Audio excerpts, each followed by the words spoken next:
and welcome everybody for our roundtable. I would like to remind you that all the sessions are recorded, and everything we say in this session are on the record. So, okay, without further ado, I would like to start. Because the time is limited, I would like to focus on three main subjects. One, impact of the war.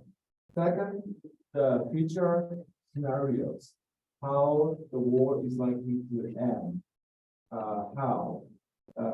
and finally, the war in Ukraine and the study of international relations, how theories of IR can illuminate the war, and how a war can tell us about the theories on IR.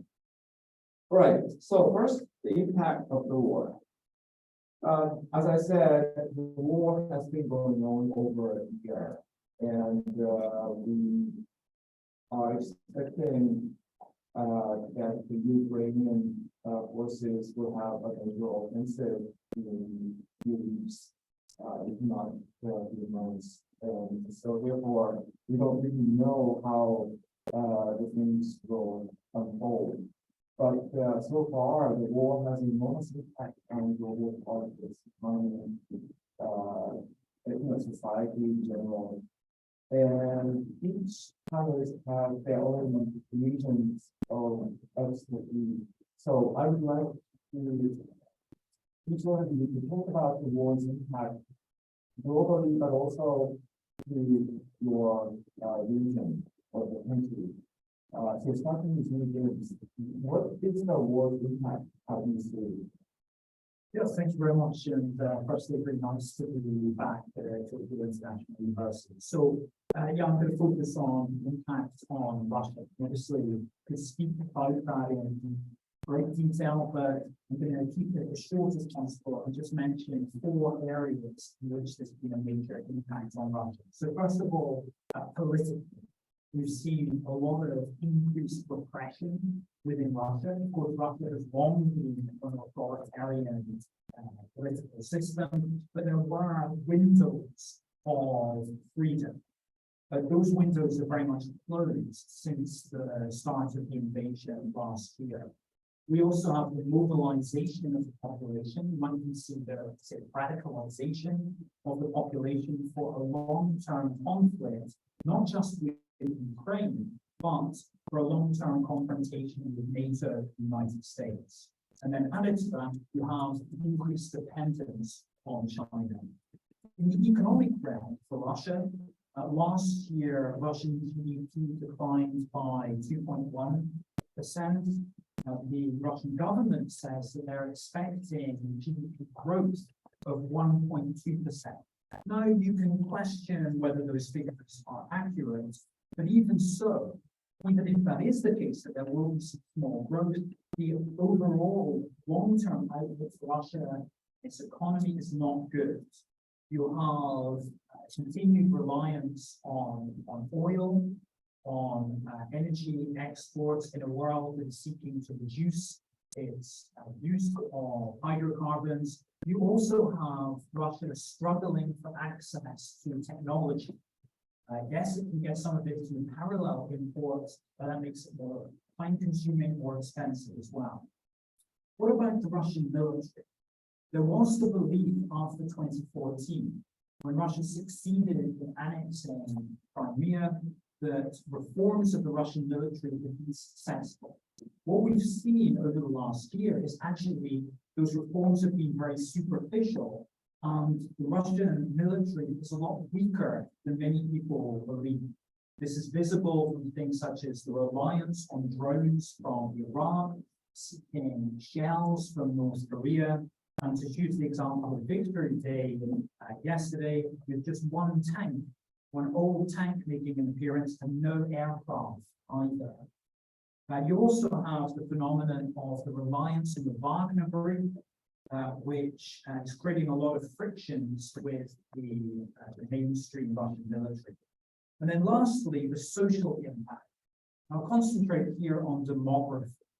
We're all familiar with Japan's demographic issues, but Russia has very serious demographic issues too. Its population has declined for the last 4 years in a row, and it fell by 500,000 last year.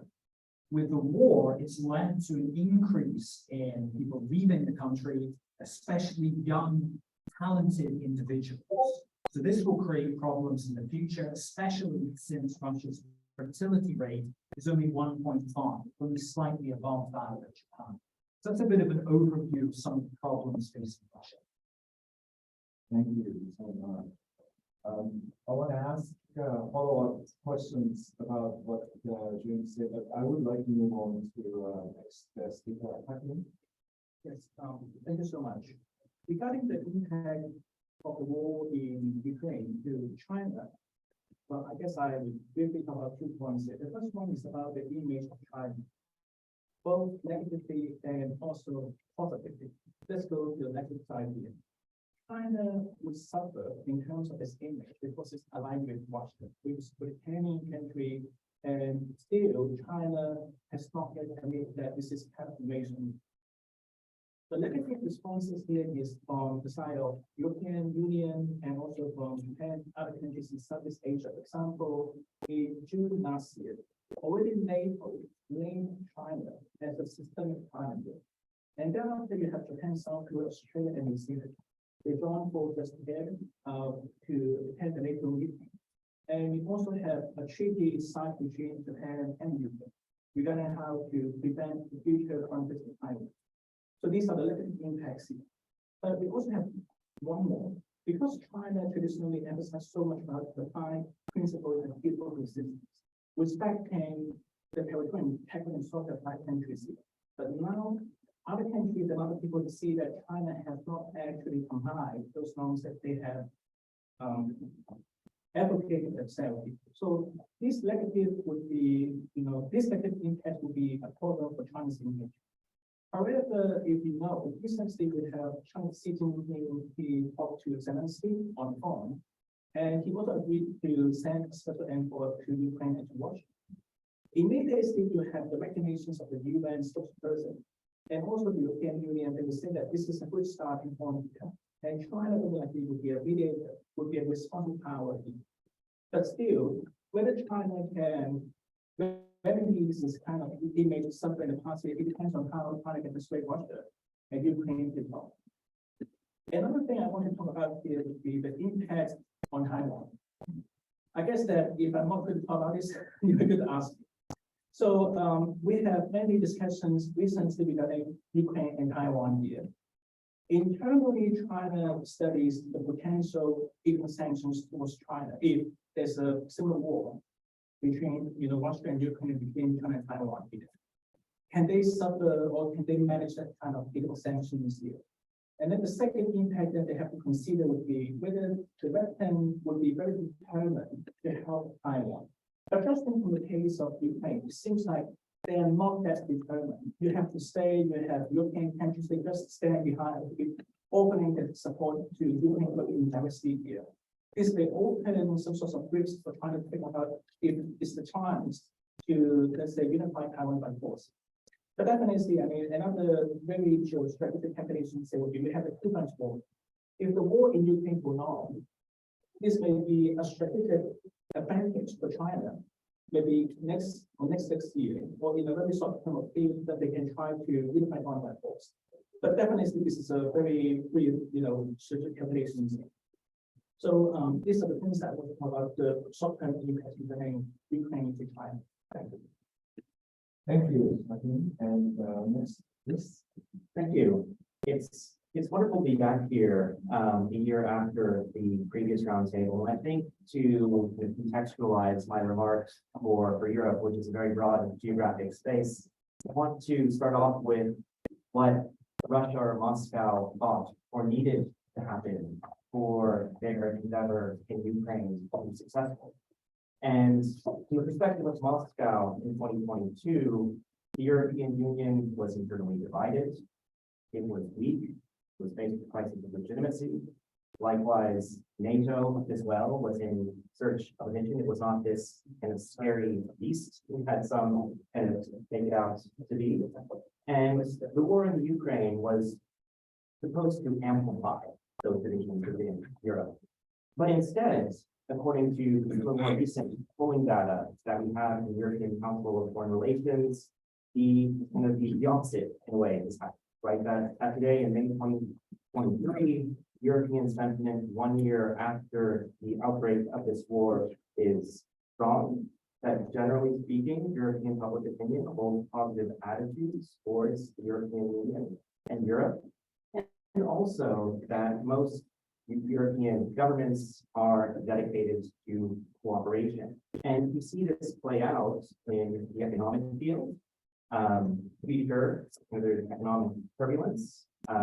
There isn't the kind of the dramatic economic collapse that you're seeing in context of Russia. You have stable, relatively stable GDP, but you also have the European Union taking on a number of functions that were then seen as kind of spectacular prior to February 2022, such as the provision of military assistance to Ukraine. But also, we were talking, James was talking about some of the economic impact on Russia, that part of that is certainly the result of an unprecedented regime of sanctions that has been leveled by the European Union and EU partners against the Russian Federation. These include things like export and import bans, financial sanctions, and asset freezes against the Russian central bank, sanctions on individuals, and an expanding list of individuals who are subject to and travel bans and asset freezes and such. Militarily is also, the military aspect is also important to consider. And there, in a way, you have more of a mixed bag, and of course, is how do we measure this relative to what? Of course, at the end of the Cold War, we had a peace dividend, or was known as the dividend, that is now over. Defense spending needs to increase. In fact, it has increased. In fact, the Stockholm International Peace Research Institute found that last year, defense spending in Europe had been in its largest annual increase in 3 decades, right? It's risen quite substantially. And also, though, the trade-off here is that European Union member states and the EU also face other large budget commitments, right? There are going to have to be trade-offs when it comes to defense spending. And the final aspect, the social aspect, is one that is also important to highlight here. One would highlight, and kind of relate to the first point that I made, that a lot of what Moscow expected to happen in Europe did not play out. That you had again, unprecedented level of support for offered to Ukrainians who are fleeing the conflict, also for Ukrainian professionals, for Ukrainian students across the European Union. You have also very symbolically displays of your Ukrainian flags. This past year, a group of our students here at TIU visited the EU delegation and saw the cranes, right, which are on one hand kind of in the color of the EU flag, but also the Ukrainian flag as a very intentional and symbolic display of support. So in a way, a lot of what Moscow needed or expected to happen has not played out. And to a certain extent, one could argue that you had almost an opposite effect in terms of looking at a lot of or having a lot of harnessing institutions that were faced with crisis, the degree crisis prior to 2022, now having a newfound legitimacy and a mission that is very clear. Thank you. Thank you for the. All right, Kyoto, about impacts in Japan. Thank you very much for having me today. So I'm going to talk about the impact in Japan. So this war attracted considerable attention to Japan as we move forward. So Prime Minister Kishida said Ukraine today means the April tomorrow. So this is a very famous. So the war was on the ground that Japan might face a severe situation if China took the same guidance, or if China annexes Taiwan by using force. So Japan was on the course of building up its military strength even before the war. However, the war further pushed Japan in this direction by making this move rational and resilient. The war worked favorably for those who wanted to increase Japan's military capability. So the result was doubling the defense budget and strengthening the alliance with the United States and also the security relationship with other like-minded states such as Australia or the UK, or maybe NATO as well, and acquired counter-strike capability. So many Japanese have a long history of opposing that increase of military budget or military capability. But this time, no major or strong opposition occurred. So facing the cruel reality in Ukraine, the Japanese public thought, okay, we have to defend our country by strengthening our military capability. That is the most important thing. Okay, thank you. And finally, the impact of this war on international law. So for that, Adrian. Yes, thank you very much. That's a very tricky question because it depends what is define international law. Like, I remember it was this paper of Mark Dugar, who was replying to the critique of the realists and saying that still we need to defend human rights and peace, but it's not really international law. And international law has existed for centuries, and it's inherently a legal system which does not prohibit legal problems. Inherently and originally means that until the Charter of the United Nations, Article 2, Paragraph 4, prohibits legal problems, war was a legal institution. So that was a legal mechanism to obtain the enforcement of obligations control powers. So what's the impact of the war in Ukraine over international from this point of view? Not much. The impact, in my opinion, is on what has been doing since the United Nations in 1945. Means this new layer of law of cooperation and peace in the world and promoting human rights and the life of everybody, which is probably ambitious. So I think this is where the impact is the strongest, in particular over the institutions that were created and designed to promote this material norm. So it's not really the war itself, it happens all the time. It's not really either the seemingly paralysis of the Security Council of the United Nations because it has been paralyzed for a long time. And the UN was created during the Cold War. It was two blocks in the Security Council for a long time. The Security Council did not do much. It started to be active in the 90s. And at this point, many scholars were saying it's too active. So that became an older issue.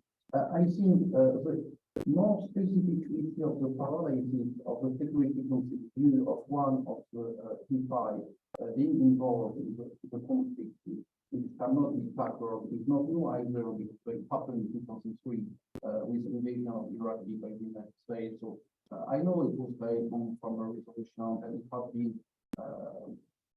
validated afterwards. But when it happened, it was obviously not with the authorization of the Security Council, but it was so. And legality was re-established very quickly. But here, in this case of Ukraine, I think the duration of the conflict, which shows this long failure of international institutions to cope with. I think that's where the impact is important. The one what affects the credibility of international institutions. So that's the case for the United Nations. I think that's the case for Europe. So this was very interesting. But I think when it comes to the European Union, and it makes an especially menacing, originally it's one reason creating the European communities. It's to avoid wow, in the European continent again. That was the first goal. And the second goal was to do that by promoting growth. And the third goal was to fight against inflation. And so now we have war in Ukraine. So Europe is not this anymore. It affects economy of European countries. We don't have growth anymore, and we have inflation today because of the long grain and all this stuff, and the Ukrainian wheat, which are not traded. So here also we have follow the failure of international institutions, and that seems, I think that where the impact is not exactly on international law itself, but on this layer of cooperation which was built after 1945. Yeah. Total impact of that. Right, thank you very much. So, after hearing what you have commented on the impact of the war, I would like to ask specific questions, and starting with you, James. You talked about the impact on Russia. The war increased the aggression in Russia. The war increased confrontation between Russia and NATO, EU. At the same time, the GDP has declined, despite Putin's expectation of the opposite increase. I think those changes or trends are short term, but also long term. And we don't really know how these changes will have impact on Putin himself. We all know that he will have to face presidential election next March. Do you think that the war so far has worked favorably for his re-election, or how is this war affecting the presidential election? Yeah, thanks very much. So I couldn't say that it's positive for his re-election prospects, because this strategic miscalculation by Putin has been disastrous for the country. But what I could say is that they've been quite good at managing the consequences and avoiding this mistake having too much of an impact on the popularity of the government. And so some of the steps that they have taken have been successful in that regard. And I think perhaps that takes me back to the point about the Wagner. Why is it that you have so much of the fighting being done by a private military organization? And the main reason is political. If they don't have the Wagner group doing the fighting, then ordinary Russian citizens, especially from the major cities, are going to end up having to fight and being killed. The Wagner group, however, uses principally convicts and also seeks to recruit as much as possible people from poorer areas, more remote regions, and also ethnic minorities within Russia. And so that's being done precisely to avoid too much of an impact on the population in Moscow, in St. Petersburg, and thereby to avoid too much of a political backlash. And so they have been quite successful in that regard in limiting the political consequences, because that's who the Kremlin is really afraid of. It's educated, middle-class Russians in the major cities. If they feel too much of an impact, they're the ones who might take to the streets, and that could be more of a threat to the Russian regime. Do you think if the Ukraine's major offensive, expected offensive, succeeds in taking back some of the territories now occupied by Russia, would that affect Putin's likelihood to be elected, or would Putin most likely postpone the election? How do you see the upcoming election in March if things turn out to be pretty badly for Russia? Yeah, it's a really good point. If we do imagine a scenario in which Ukraine succeeded in making enormous gains, let's say they managed to take back almost all of the Donbass, and in that scenario, they can't hide that. That then does look a lot more dangerous for the Putin. There's no way he's going to give up power. And so it would, as you anticipate, would be a case of finding a way of postponing the election, but he also could be in danger then of being toppled by others within his circle. But I think that that's all quite unlikely. I think the most likely scenario is that Ukraine does not make major gains. I think that Russia is so dug in now, is so well prepared for the offensive, it'll be difficult for Ukraine to make enormous gains. If there's a political coup in Moscow and Putin is overthrown by somebody else, would that be a leftist, meaning anti-war group, those groups who are strongly opposing this war? Or would that be a right-wing group who would advocate, Putin is too soft, we should do more, including the usage of nuclear weapons? What side do you think is going to do this? Yeah, I don't think it would be either, actually. I think it certainly wouldn't be the anti-war side. They're getting marginalized. The hardliners who say the Russians are using nuclear weapons and things, they're also a bit peripheral. I think instead it would be a palace coup, would be people already within I have the administrations. What have they Their registered? judgment would I have the be attendance. business was cancelled it. So there wouldn't be a sudden We don't need to swing keep in attendance terms like of that. On Zoom, positioning everything. rather And then than this is not just here, look, can't you? So I think the most likely leader is the most democratic figure. The second most popular politician in Russia at the moment is Mishustin, the prime minister, is much more technocratic, non-political figure. Thank you. All right, next, Hakim, you talk about the positive and negative impact of the war in China. If Russia has losing this war and Ukraine is getting back the Donbass area in Crimea,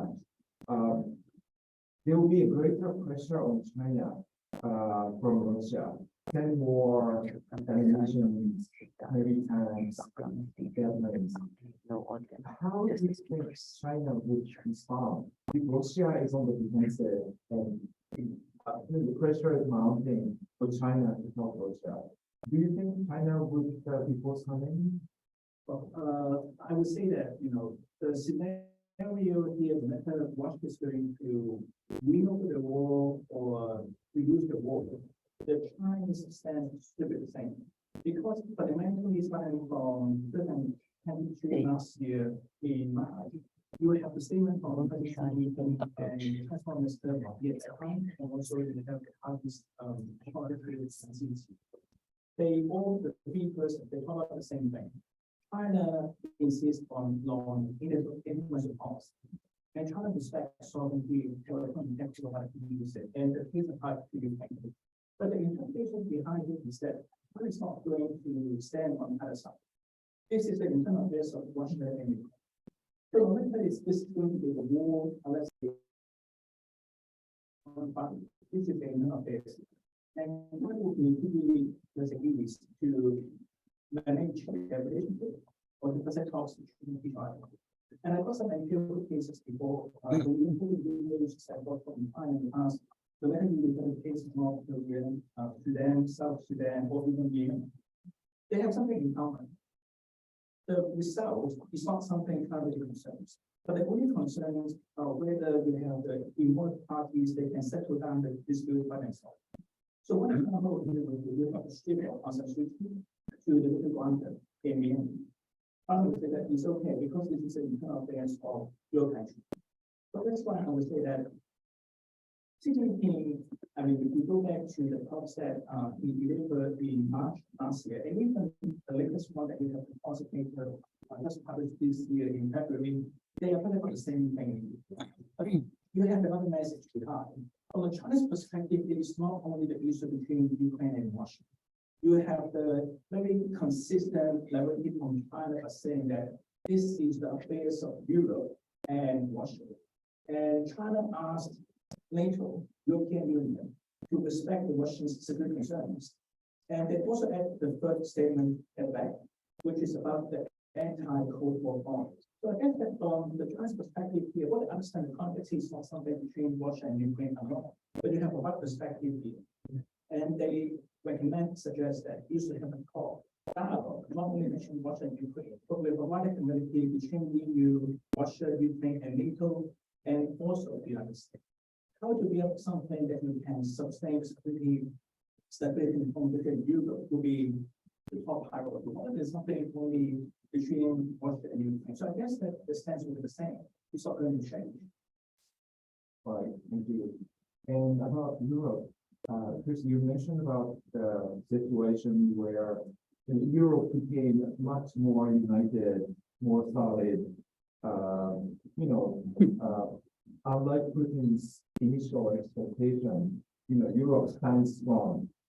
I wonder how long did that unity last? Because I hear economic sanctions and shortage of oil, natural gas from Russia would, have been imposing quite severe impact on some of the European countries. And so economic sanctions are working both ways. It's giving some cost for Russia, but it's also giving some cost for European countries. And European countries are democratic countries. So if people are upset, government cannot really silence them. In the US, there will be a presidential election. If, for example, Trump wins, maybe there will be a different climate in domestic, opinion in the US. So, so far, I think you're right that Europe has been doing a great job unifying, imposing sanctions, sending weapons, including the most recent attacks. But I wonder how much longer could it last for Europe? This is a very good question, and I want to preface my answer with, I don't want to necessarily overstate European unity, but rather take as a starting point the assumption that Europe was deeply divided in a way that it wasn't. I think Adrian brings up a really good point, and that's that Russia's invasion of Ukraine is more than just the act of one country invading another country, but it is a challenge to the post-Second World War set of norms and order that undergirds ideationally this integration project. And so because it's such a visible challenge to this project, the blatant challenge to this project, that even within the context of economic stress, economic turbulence is absolutely real, also in the context of asymmetric costs in terms of what the costs are on individual European countries for sanctions, that politically you don't see groups that are, for example, if you think about kind of political parties in the Netherlands that would be amplifying kind of a pro-Moscow message, kind of capitalizing significantly in terms of polls. But I think the bigger question you mentioned is a non-European one, but one that definitely impacts Europe, and that's the impact of elections in the US, right, which would have potentially a dramatic impact on US policy towards Ukraine, which would put European capitals in a position where they would have to kind of recalibrate to the priorities, or take into account the priorities of potentially a new US administration. And next about Japan, I think Kyoko, you mentioned at this point that the war has changed the public opinion among Japanese people towards the defense spending, a larger role for Japanese defense forces in East Asia, more alarming or serious consideration about the Taiwan Strait crisis. My personal view is that yes, that's a major change, but as far as what the government has been doing to help the Ukrainian government and the troops, maybe Japan can do much more. Not just sending a helmet and bulletproof jacket, but also maybe sending some weapons as well.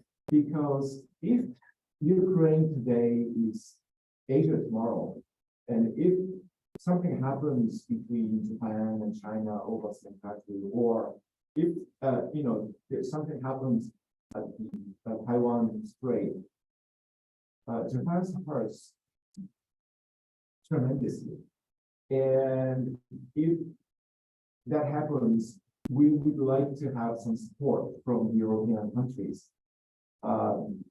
And if some of the European countries said, because you guys only provided us with helmet and bulletproof jacket, we will do the same. I don't think that's helpful. So if we expect something big would happen in East Asia, and we would like European countries to do in return, then we should be doing much, much more to help Ukraine. Do you think that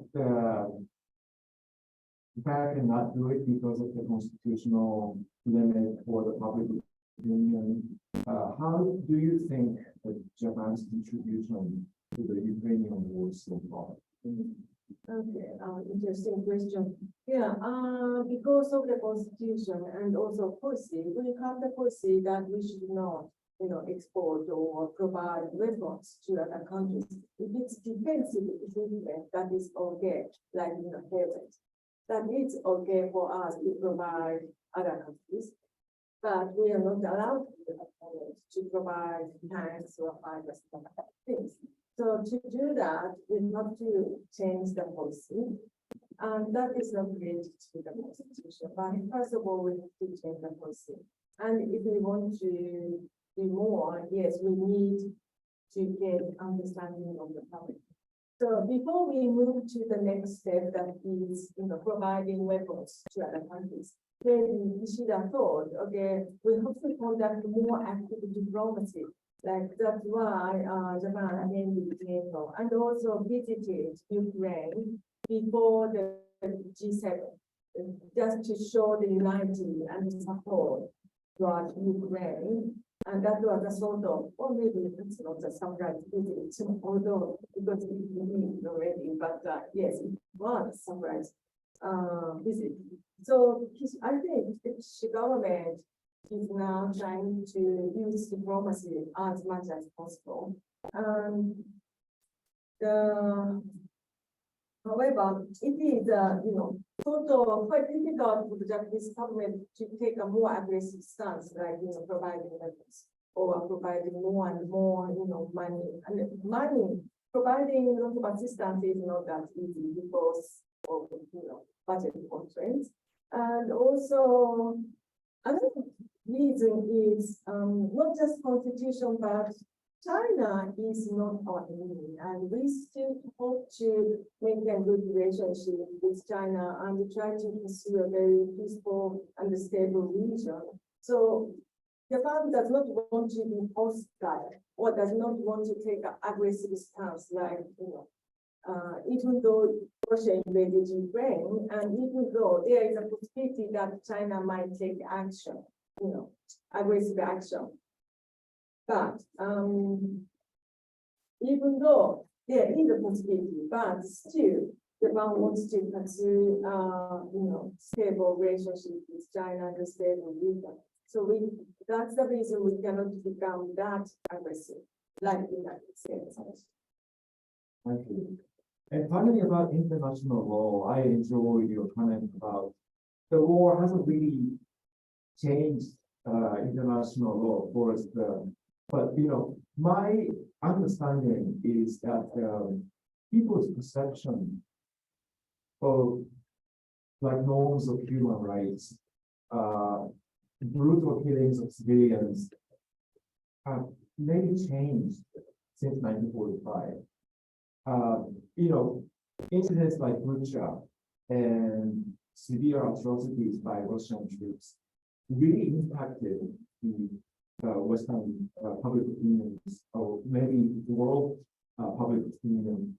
And, we stand much stronger condemning Russia and supporting Ukraine. And, the International Court of Justice trying to punish Putin Do you think that the people's perception of norms, international law, a Hague Convention and Geneva Convention has pretty changed since 1945? Or do you think that our perception has remained pretty much the same? Well, maybe it's like people's perception, like the man of the streets, but I don't think that the purpose of having like three of that, but what is okay. But you're right, that, and I think that's actually one of my points, which I'd like to compare with us today, which is that I don't think this war shows that kind of international law and things like that. Until the end, we can see in the discourse of the parties involved directly or indirectly in the conflict that have a lot of legal references. Russia has one part of its discourse responsibility to say it's self-defense. It's great, but I mean, you can try to suppress self-defense, and suppose other countries have been doing that before. I mean, that's still an attempt to position themselves on the kind of legal ground and to try to seek the legitimacy from international law.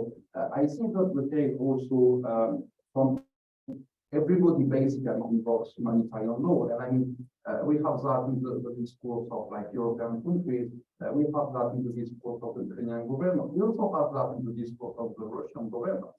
Everybody is involved in law. And that's the easiest thing to live on because it also touches the kind of emotional fiber.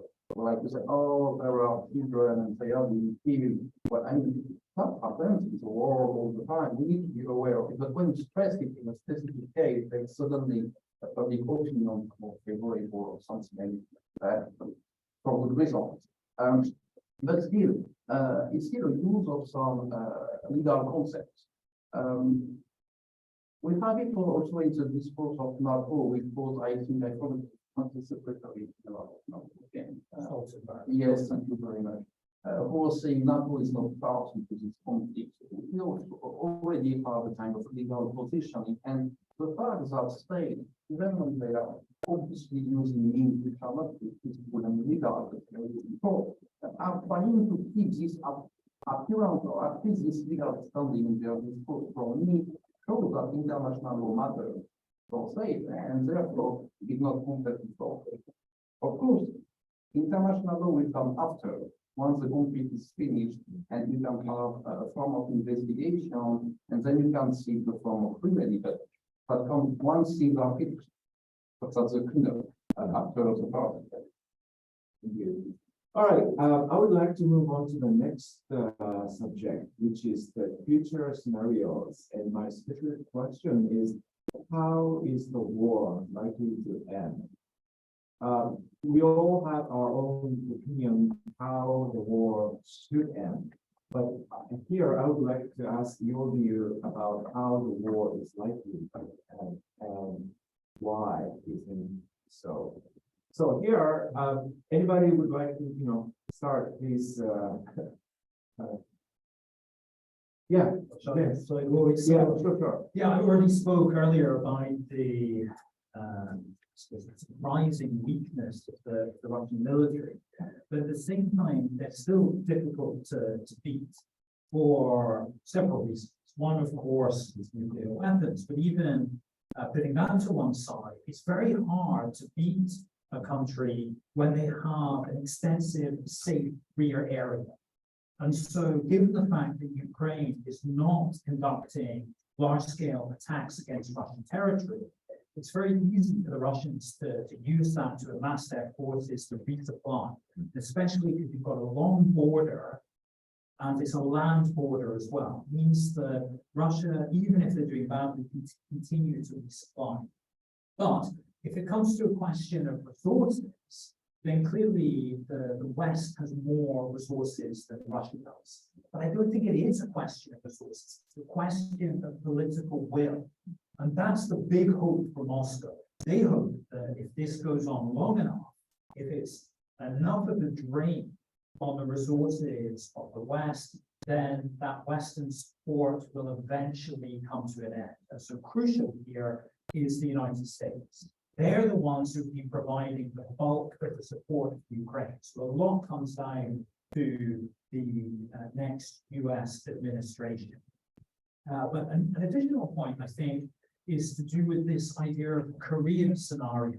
A lot of people have been talking about the possibility of a Korea scenario in Ukraine. We don't have a conclusive end, a conclusive settlement. Instead, you have a freezing of the conflict in some form of armistice. So this is a real possibility. The problem is there would be an incentive for Russia to continue with low intensity conflict because they don't want Ukraine to be a success. They couldn't really have Ukraine minus the Donbass going on to be a major economic success because that would send a message to our oppositions. You have this too. That's the problem. I think Russia will continue to meddle, will continue to, on occasion, ratchet up the conflict and try to prevent Ukraine from having a successful European future. All right, so, okay, do you think that Russia, time is on the Russian side? The longer the war prolongs, Russia has more advantage over Ukraine or the West because of the political will is so fragile among the West. Yeah, I think I do take that position. If Ukraine cannot stand on its own, it is dependent on Western support, and whilst it has been very strong, it's not open-ended, it's not a blank check. So I think that that implies that the Ukrainian offensive is especially important. They need to demonstrate that they can have some successes, because as I mentioned earlier, that's going to be difficult. Right, anybody else about the likely, But just want to offer some supplementary evidence to Mr. Brown's comments here. Because when we refer to the trade between Russia and China, last month, that we did a bit late last year. The trade figures between the two countries actually $7 billion that increased to $99 billion over the last year. So it means that China, the United States, and China claims that they would not compromise the relationship with one. So time very likely is on the side of Russia. And if you go back to those mediations, literature, case studies, we find a lot of cases apart from North Korea. We also have Afghanistan, we have Somalia, we also have Yemen. So we have the whole context. And then China would offer some help and try to attempt to hold the talks. But no one can guarantee that those talks that now will be successful. And China will say that, well, we limit the conflict, we do not escalate the conflict. So now that's the best chance to have the talk. So it can ask for them. So this is something like that. So it could last for 20 years. That's not worry because we will have a roundtable number 3. All right, Chris. Yeah, I think both James and Hopkins bring up some very good points in pointing out why we're likely headed to some sort of ceasefire, and also why the longer this conflict goes on, the more political will in the West is challenged, and the harder it will be to keep that together. But also, I think that we might see a shift in phases of conflicts in a way that might not bring with it a kind of a formal armistice. And the reason why I suggest that as a potential scenario is something that Adrian alluded to, and something that you also, I think, what you had alluded to, and that's the intervention of the International Criminal Court in the process. And we're in somewhat uncharted territory here, where you have a kind of permanent member of Security Council's head of state now the subject of an International Criminal Court arrest warrant. And women as Minister of, I believe, Children's Affairs those are two arrest warrants that we know about, but in the announcement of these warrants, it was implied that there could be other warrants that are not yet public. And there are certainly other situations that the ICC is looking into. And when the Rome Statute was being drafted, the authors of the Rome Statute sought to make it very difficult for political actors, for states to go back in a way or provide some sort of escape clause from one of these warrants. In fact, the only thing to suspend the warrant is for the Security Council to defer it, and it can only be deferred for a year, and that requires another vote after a year to do so. And so we're in a situation where you could have the senior leadership of the Russian Federation in a position where they're not able to travel to European Rome Statute signatory states might see whether or not they go, well, if it goes to South Africa, another Rome Statute signatory states in August, but this kind of accountability side of the conflict is something that is likely to complicate how any ceasefire or end of conflict is brought out. It's going to be a big part of that puzzle.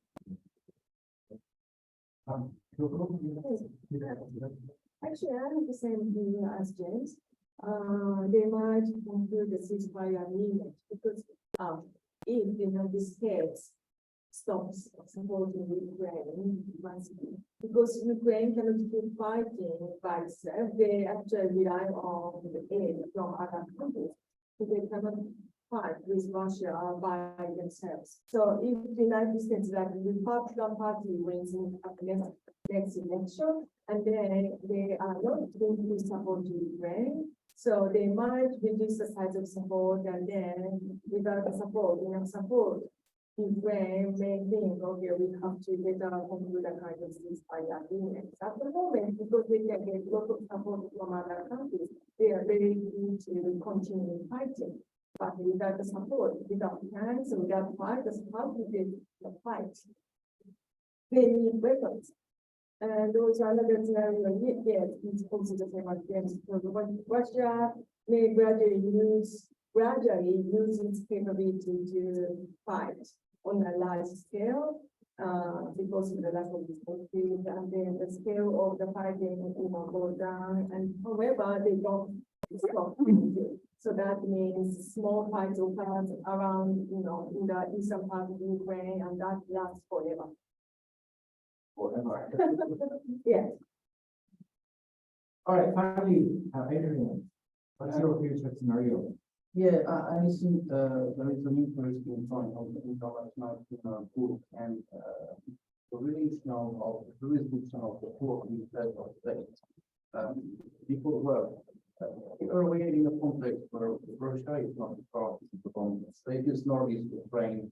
And I think that when Jerome started to negotiate with some states, ultimately not satisfied because their internal institutions don't want the head of state to be possibly protected by the court. But now we know that the court can open a proceeding against the head of state which is not the party to the wrong state.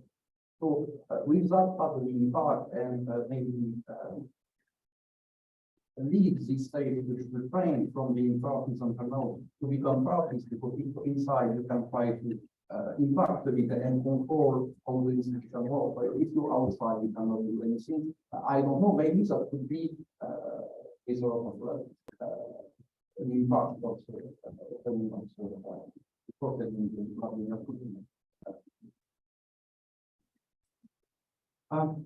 I have one more topic I would like to discuss, which is how this war can be taught in our classrooms. We all teach international relations, foreign policy courses, and I'm so curious to know how you teach this war in your class to eliminate some of the theories, or So very quickly, I would like to know how you, pedagogically speaking, this war can be helpful in your class.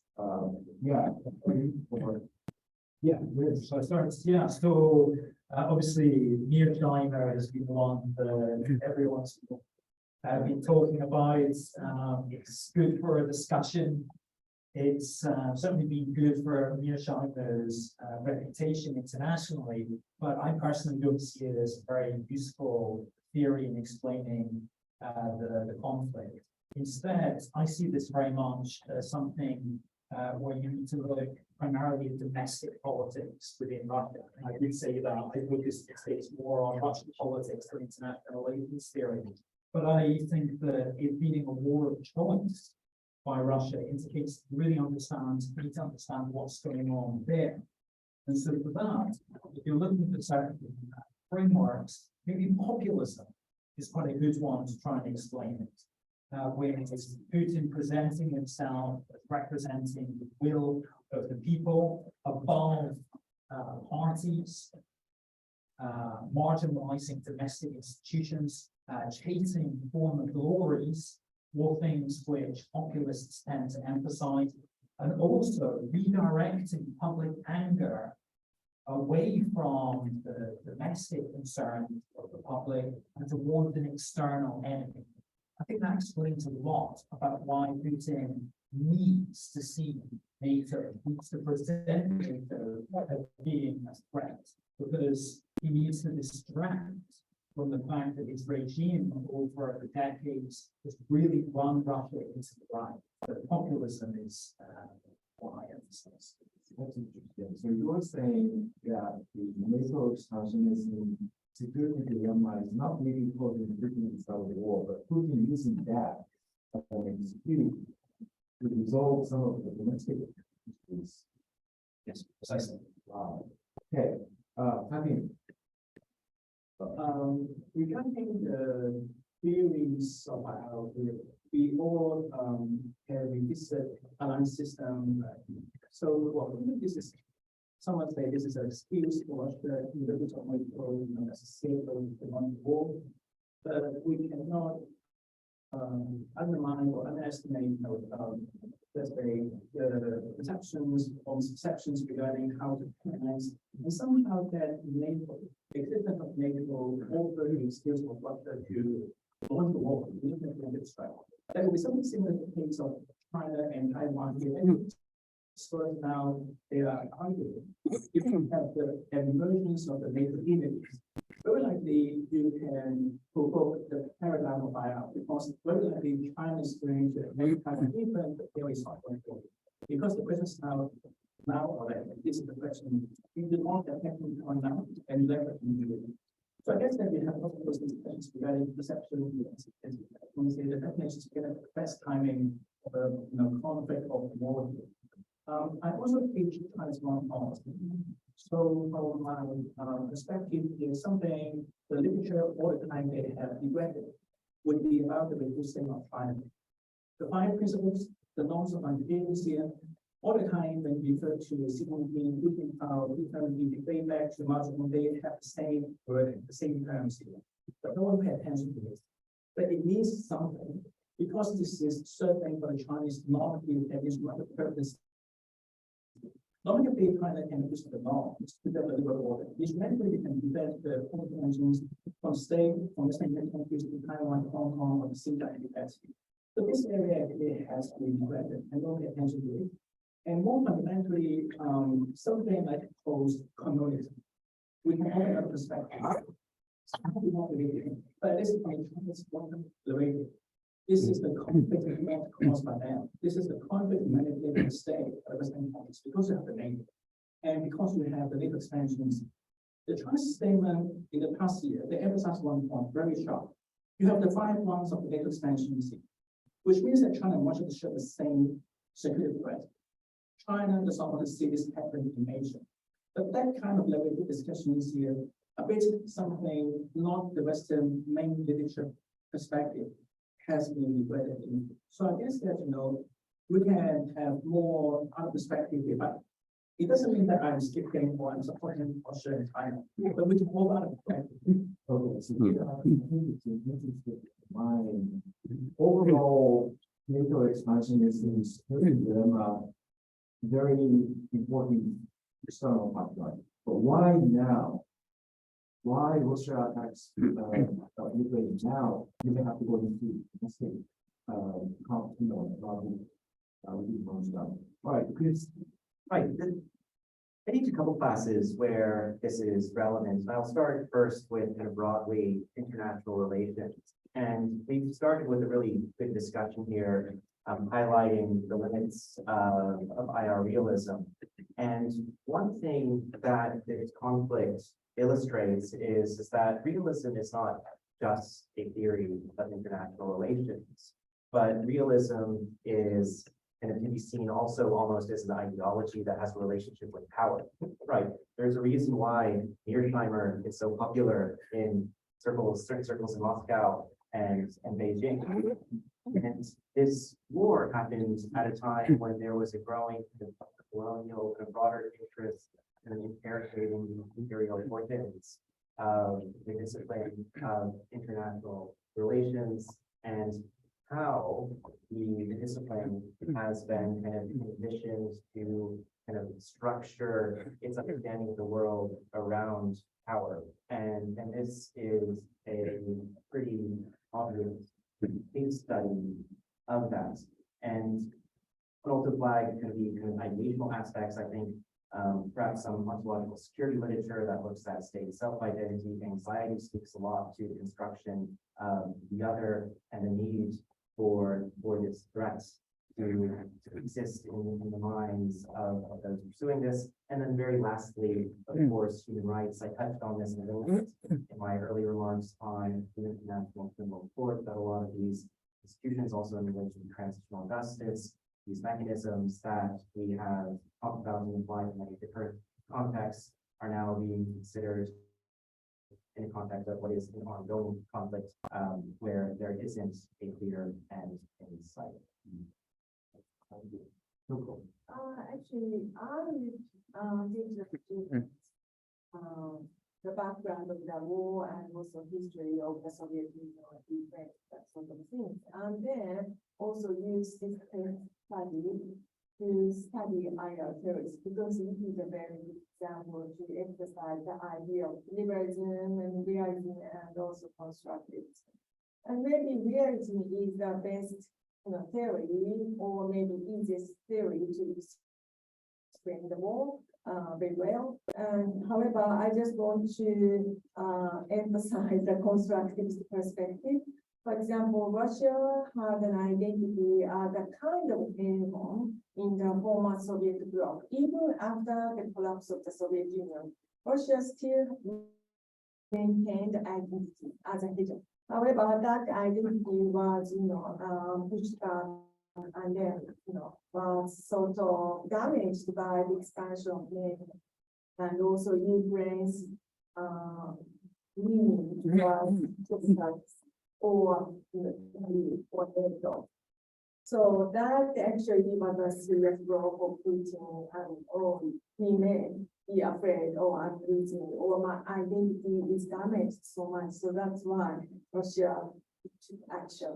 And Ukraine is not former, more. They had an identity that was a part of the Soviet Union before. However, now their identity is shifting and then toward more closer to the Western Bloc or toward a democratic state.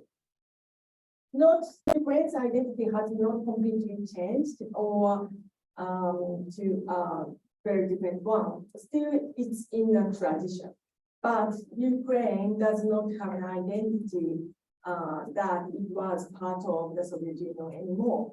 So Russia's invasion can be acceptable.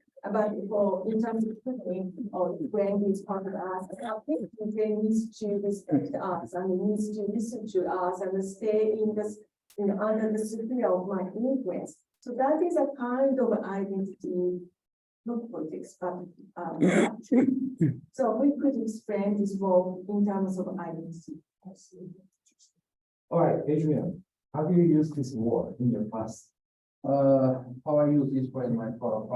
As I was saying before, international law comes on the is finished So now it's ongoing, so, I mean, we can try to make conjectures and speaking,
going to launch some attack on Russia, I think it's vanishingly small. And in fact, we can see that whilst the US has been providing Ukraine with weaponry, it has gone with the instruction that you must not use this weaponry to attack Russian territory, and that includes occupied Crimea as well. So what we can see from that is that quite an extensive degree of tentative behavior in NATO. I don't see it as having been a clear and present threat last year. So instead, I think it's something which is emphasized by the Russian leadership as a convenient excuse. Okay, anybody else? Yes, go ahead. I think the next year of international arrest student. So my question is to the Christopher professor. So so far NATO is supporting Ukraine war, and there are 31 members of NATO, 2 are North American countries and 29 are European countries. And we all know that European countries dependent on oil and energy resources to the Russia. And my question is, when Russia stops providing energy and oil resources to the European countries, do they also stop supporting the Ukrainian war? And if they stop supporting, there is only 2 countries, NATO countries, America and how could the war end if Russia stops providing European countries with oil and energy resources? Thank you for that question. And I'd like to answer it a couple ways. First is that, as we mentioned, the primary provider of assistance to Ukraine, the type of assistance that matters is the US, not necessarily some of these other partners, although they've certainly played an important role in it. The second is the kind of premise, the idea that, well, is energy going to be cut off? I mean, we've seen that through the sanctions that have been imposed, also kind of with Nord Stream. We've seen Europe able to diversify its sources. We've seen costs, though, of course, kind of impact European states. But I would suggest that if you're looking for kind of looking for I guess cracks in that political will, right? And I think that's a really good way to frame this, and also in a way like non-realistic way to frame this. You'd be looking more towards the US and less towards Europe. Keep in mind when you say Europe, the kind of perspectives and the positions of prospective countries, particularly newer EU member states, are quite strong, right, in relation to wanting to take even a stronger line in providing assistance, trying to get the US to provide more assistance than the US is providing, and not necessarily the opposite. Anybody else? Yes. Yeah, Jeffrey Ordonez, professor here at TIU. I'd like to address my question to Professor Hatakiyama, but also others free to chime in. The domestic political debates in the United States seem to center on two arguments. One view is that Ukraine is a distraction to what should be America's priority theater, which is the Indo-Pacific region, given China's place in the US national security strategy as the strategic competitor. The other view argues that what happens in Ukraine has a connection to the Indo-Pacific, in a sense that any Russian victory would weaken American standing in its priority theater in the Indo-Pacific region, and will weaken US credibility, at least in the eyes of its allies and partners here. So I wonder if you have any thoughts on that. Which view do you think is more valid? And is Russian victory really going to weaken American standing in Asia? Thank you. Thank you very much for the question. It's very interesting, but also difficult to answer. Yes, actually, American support, very strong support for Ukraine is weakening U.S. stance in the Indo-Pacific because the United States is very busy with dealing with European crisis. However, the United States do not shift all the attention to Europe.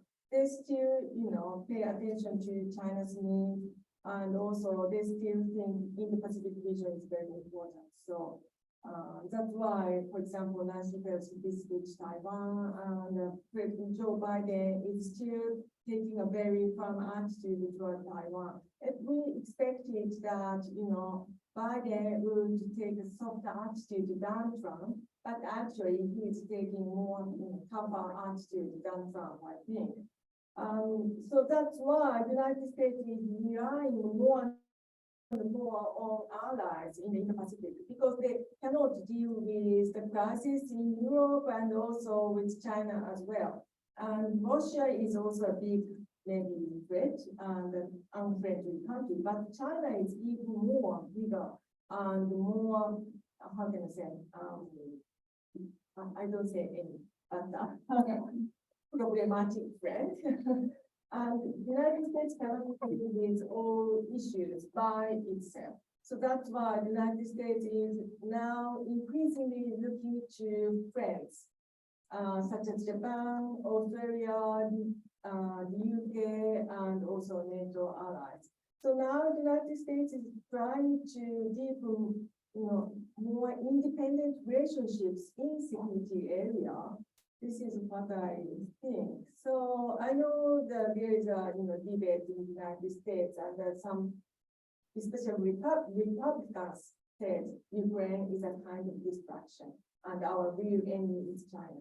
But, yeah, that is true. And the United States think dealing with China is more important rather than Ukraine. Because Russia is anywhere, declining.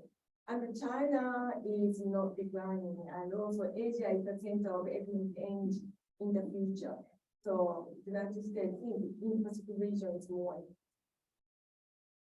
Anybody else wants to comment on this question? Yes. Thanks, so the question here, we call something like the case of Afghanistan. I guess that if you refer to those transitory discussions in the recent years, one of the past year and this year, there will be a lot of discussions regarding the East wise and versus the West is in behind. And they have this kind of debate in the post circles and also among the country scholars. But Afghanistan held the limitations or the scope of the American hegemony. After more than 2 decades, they suffered. They contribute lots of the cost regarding the soldiers, the use of the soldiers, the weapons, right? Everything is a high cost living cost here, but then they couldn't transform Afghanistan into a democracy. So regarding the case of Afghanistan, extending the case of Ukraine, Chinese scholars, they wonder whether there would be a kind of opportunity for China to, at least I'm not saying that they're going to be a hidden one, will be. At least they can extend their influence perhaps in the region. So there will be that kind of discussions regarding the second point here. You also have the declining capability of the American support to the allies. When you compare the case of Ukraine and Taiwan, think about this. You have NATO along the borders of Ukraine, but they're going to help, and they're not willing to help. They do not have that capability.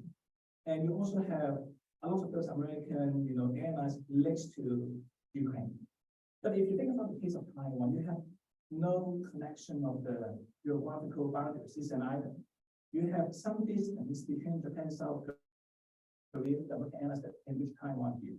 So somehow it's not only suggesting that you have American not that committed to the allies, but also you have the potential risk in Asia, because you do not have NATO nation, you do not have someone like France, Germany, or NATO next to Taiwan here. So I would say that you have lots of those positive patients here. And that's what people start talking about. If it is not this year, next year, that will be within that 5 years. You have the American MO journals that will talk about perhaps it's less than 10%, right? So I guess that this is why the United States will try to reconfirm and send the signals we are going to protect Taiwan, because they do not want to attack China. They don't want to have a fight against China, but the best means is only to enhance your own deterrence credibility. But having done so, it means that you also expose your own limitations. So I guess that you have lots of those perceptions, misperceptions behind this kind of actions in the region. Thank you. Okay, I think the time has already up, so we have to finish at this time. All right, so thank you so much for the participants and also the audience who came to see and hear us. I hope we don't have Roundtable Part 3 next year. But if the war continues, we will be having a discussion on this because, as scholars, we are interested in this war and we want to learn many things from this war. So if there will be Roundtable 3, I will let you know. Thank you so much for your attention and have a good evening. Thank you.